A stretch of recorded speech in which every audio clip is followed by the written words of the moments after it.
Hi friends, ఎలా ఉన్నారు? నేనైతే చాలా బాగున్నానండి. ఈ వీడియోలో వెయిట్ లాస్ జర్నీని ఎంజాయ్ చేయాల్సిన అవసరం చాలా ఉందండి. కొంతమంది నెంబర్స్ మీద అబ్సెస్ అయిపోయి ఉండడం వల్ల ఎలాంటి డిసడ్వాంటేజెస్ మనం ఫేస్ చేస్తాము అనేది ఈ వీడియోలో మనం డిస్కస్ చేసుకుందాము.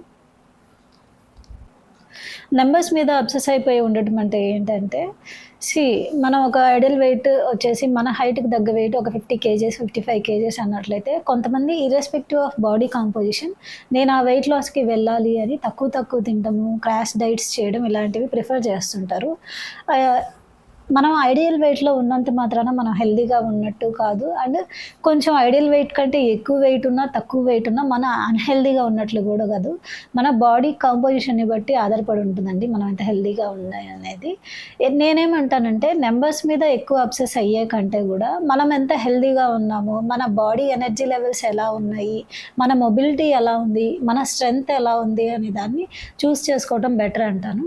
అండ్ వన్స్ అగైన్ అసలు బాడీ కాంపోజిషన్ అంటే ఏంటి? బాడీ వెయిట్ అంటే ఏంటి అంటే సింపుల్ అండి. మనం ఎంత బరువున్నాము అని చూపిచ్చేది మనకి వెయింగ్ స్కేల్ మీద మనకి కనిపిచ్చేది వెయిట్ అనమాట. వేరే అసలు బాడీ కాంపోజిషన్ అంటే ఆ వెయిట్ ఏ ఏ కాంపోనెంట్స్‌తో ఉంది అనేది. లైక్ మన బాడీ వెయిట్‌లో ఏ ఏ కాంపోనెంట్స్ ఉంటాయి? మన బాడీ మజిల్ ఎంత? మన బాడీలో ఎంత ఫ్యాట్ స్టోర్ అయింది? మన బాడీలో ఆర్గాన్ వెయిట్ ఉంటది, వాటర్ వెయిట్ ఉంటది, మనం తిన్న ఫుడ్ వెయిట్ ఉంటది. ఇవన్నీ కలిపి బాడీ కాంపోజిషన్ అంటారు.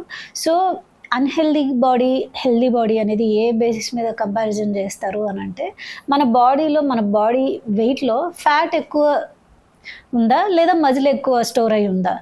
ఎక్కువ మజిల్ ఉండి తక్కువ బాడీ ఫ్యాట్ ఉండాన్ని హెల్తీ బాడీ కంపోజిషన్ అంటారు. వేరేస్ ఎక్కువ ఫ్యాట్ ఉండి తక్కువ మజిల్ ఉండటాన్ని లెస్ హెల్తీ బాడీ కాంపోజిషన్ అంటారండి.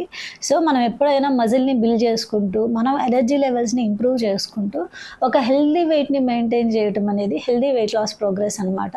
అంతేగాని జస్ట్ మనం లీన్‌గా కనిపిస్తే చాలు, సన్నగా కనిపిస్తే చాలు, మనం ఉండాల్సిన వెయిట్‌లో ఉంటే చాలు అని అబ్సెస్ అయ్యి ఉండడం చాలా తప్పు. అండ్ మోస్ట్ ఆఫ్ అస్ ఏంటంటే, ఈ వెయిట్ లాస్ జర్నీని ఒక టార్గెట్ లాగా పెట్టుకొని, okay, I have to reach to 50 kgs అని పెట్టుకొని, ఆ 50 కేజెస్ రీచ్ అవుతున్న క్రమంలో ఆ వెయిట్ లాస్ జర్నీని ఎంజాయ్ చేయకపోవడం వల్ల వెయిట్ లాస్ అనేది అవుతాము. బట్ ఆ వెయిట్ లాస్‌ని కన్సిస్టెంట్‌గా ఆ వెయిట్‌ని మెయింటైన్ చేయలేమనమాట. సో, వెయిట్ లాస్ జర్నీని ఎంజాయ్ చేయాల్సిన అవసరం చాలా ఉంది. ఎంజాయ్ చేయడం అంటే ఏంటి అంటే, ఆ వెయిట్ లాస్ జర్నీలో నువ్వు ఏవైతే హెల్తీ లైఫ్ స్టైల్‌ని ఇన్కార్పొరేట్ చేసుకోవడం వల్ల వెయిట్ లాస్ అయ్యావో, ఆ వెయిట్‌ని మెయింటైన్ చేసుకోవాలంటే లైఫ్ లాంగ్ నువ్వు ఆ హెల్తీ లైఫ్ స్టైల్ అనేది క్యారీ చేస్తూ వెళ్ళాలనమాట. మోస్ట్ ఆఫ్ అస్ వింటుంటాము, జిమ్ చేసి ఆపేసిన తర్వాత వెయిట్ గెయిన్ అవుతారంట కదా అని. ఎప్పుడైనా ఒక ఫిజికల్ యాక్టివిటీ ఆపేయడం వల్ల వెయిట్ గెయిన్ అవ్వమండి. ఆ తర్వాత మనము హెల్తీగా తినడం ఆపేసి ఎలా పడితే అలా తినడం వల్ల వెయిట్ గెయిన్ అవుతామనమాట. ఎప్పుడైనా మన క్యాలరీ ఇంటేక్ ఎంత, మన హైట్, వెయిట్ తగ్గట్టుగా మన బాడీ క్యాలరీ ఇంటేక్ ఉంటది. దానికి తగ్గట్టుగా కాకుండా క్యాలరీ ఎక్సెస్‌లో తీసుకున్నట్టయితే వెయిట్ గెయిన్ అవుతాము. క్యాలరీ డెఫిసిట్‌లో తీసుకున్నట్టయితే వెయిట్ లాస్ అవుతామనమాట. సో, ఎప్పుడైనా ఫిజికల్ యాక్టివిటీ మీద కంటే గూడా మన క్యాలరీ ఇంటేక్, మనం ఎన్ని క్యాలరీస్ తీసుకుంటున్నాము అనే మన న్యూట్రిషన్ మీద ఆధారపడి ఉంటుంది వెయిట్ లాస్. అందుకనే మీరు వినే ఉంటారు, వెయిట్ లాస్ అనేది మనం ఏం తింటున్నాము, మన ఫుడ్ ఎంత హెల్తీగా తింటున్నాము, ఎంత తీసుకుంటున్నాము అనేది దాని మీద ఆధారపడి ఉంటది. Rather than on exercises. అందుకనే ఎక్సర్‌సైజెస్ ఎక్కువ చేస్తున్నాము, 2, 3 అవర్స్ ఎక్సర్‌సైజ్ చేస్తున్నాము అనంటే వెయిట్ లాస్ మంచిగుంటది అని ఎక్స్‌పెక్ట్ చేసేదానికి లేదు. ఎప్పుడైతే నువ్వు ఫుడ్ మంచిగా తీసుకొని and over a period of time ఆ కన్సిస్టెన్సీని మెయింటైన్ చేసుకుంటూ వెళ్ళగలుగుతావో అప్పుడే డిసైరబుల్ వెయిట్ లాస్ అనేది ఉంటది. అండ్ దాన్ని సస్టైనబుల్‌గా మెయింటైన్ చేసుకోగలుగుతామనమాట. నేను అంతకుముందు వీడియోస్‌లో గూడా చాలా సార్లు చెప్పానండి. వెయిట్ లాస్ అవ్వాలి అనుకుంటే ఎలా అయినా వెయిట్ లాస్ అవ్వచ్చు. ఏ ఫిజికల్ యాక్టివిటీ చేసినా గానీ, తక్కువ ఫుడ్ తింటున్నాము అనంటే వెయిట్ లాస్ ఆబ్వియస్‌గా అవుతాము. బట్ ఒక హెల్తీ వెయిట్ లాస్ అనేది ఎలా ఉంటదంటే, మజిల్ బిల్డ్ చేసుకుంటూ, మన correct amount of calorie intake తీసుకుంటూ, మనకి ఆ ఫుడ్‌కి తగినంత ఫిజికల్ యాక్టివిటీ చేస్తూ, గ్రాడ్యువల్‌గా అండ్ ఎటువంటి సైడ్ ఎఫెక్ట్స్ లేకుండా, మీ ఎనర్జీ లెవెల్స్‌కి డిస్టర్బెన్స్ లేకుండా, ఇంకా ఎనర్జీ లెవెల్స్‌ని ఇంప్రూవ్ చేసుకునేలాగా, స్ట్రెంగ్త్ ఎక్కువ బిల్డ్ చేసుకునేలాగా, ఇమ్యూనిటీని పెంచుకోగలిగేలాగా మన రొటీన్ అనేది ఉండాలండి. అంతేగాని నంబర్స్ మీద అబ్సెస్ అయిపోయి ఉండడం, ప్రతిరోజు నా స్కేల్ లో చూపిస్తుందా లేదా అని చూసుకోవడం అనేది కరెక్ట్ కాదు. అండ్ మనం గుర్తుంచుకోవాల్సిన ఇంకొక విషయం ఏంటంటే, discipline does wonders to our body more than we think అండి. It is very difficult to stay motivated అనుకుంటాము. అఫ్కోర్స్ అది నిజమే. ఎవ్వరికి ప్రతిరోజు 100% మోటివేషన్ ఉండదు. ప్రతిరోజు 100% ఎఫర్ట్స్ తోటి మనం వర్కౌట్స్ చేయలేము. లేదా ఏ పని చేయాలన్నా కానీ కెరియర్లో కానీ లైఫ్లో కానీ ఎప్పుడైనా ఎవరికి 100% మోటివేషన్ అనేది ఉండదు.